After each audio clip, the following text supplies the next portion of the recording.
IDTV మన ఉనికి మన వాణి. నమస్తే. టోల్ ప్లాజాల వద్ద ఇంకా వాహనదారులకు ఒక చేదు వార్తన చెప్పాలి. ఎందుకంటే ఇప్పటి వరకు కూడా ఫాస్ట్ ట్యాగ్ ఉన్న వాహనాల వరకు అయితే ఏ ఇబ్బంది లేకుండానే వాటి ద్వారా చెల్లింపులు చేస్తూ వచ్చారు. ఇక నేరుగా మనీ త్రూ ఏవైతే వాహనాలు టోల్ ప్లాజా వద్ద చెల్లింపులు చేస్తున్నారో ఇవాల్టి నుంచి కూడా పూర్తిగా రద్దు చేస్తున్నారు. అంటే కంప్లీట్‌గా ఫాస్ట్ ట్యాగ్ ద్వారానే మీరు చెల్లింపులు చేయాల్సి ఉంటుంది. ఒకవేళ మనీతో మీరు గనక ఫాస్ట్ ట్యాగ్ చెల్లింపులు చేస్తే 1.25 రెట్లు అంటే అదనంగా ఛార్జీలు వసూలు చేస్తున్నారు వాహనాన్ని బట్టి కూడాను. ఇవాల్టి నుంచి దేశం మొత్తం కూడా పూర్తి స్థాయిలో టోల్స్ వద్ద ఛార్జ్ వసూళ్లు ఓన్లీ ఫాస్ట్ ట్రాక్ ద్వారానే చేయాల్సి ఉంటుంది.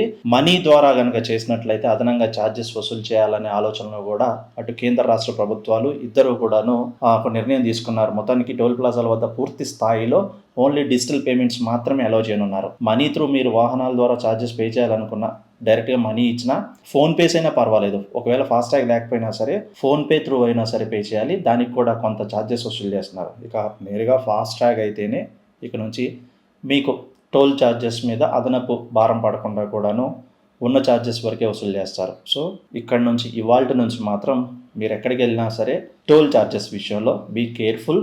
ఖచ్చితంగా మీ అకౌంట్స్ ఫాస్ట్ ట్యాగ్ మెయింటైన్ చేయండి. ఫాస్ట్ ట్యాగ్ అకౌంట్స్ త్రూనే చెల్లింపులు చేయండి. లేదంటే అదనంగా ఛార్జీలు వసూలు ఖాయం తప్పదు.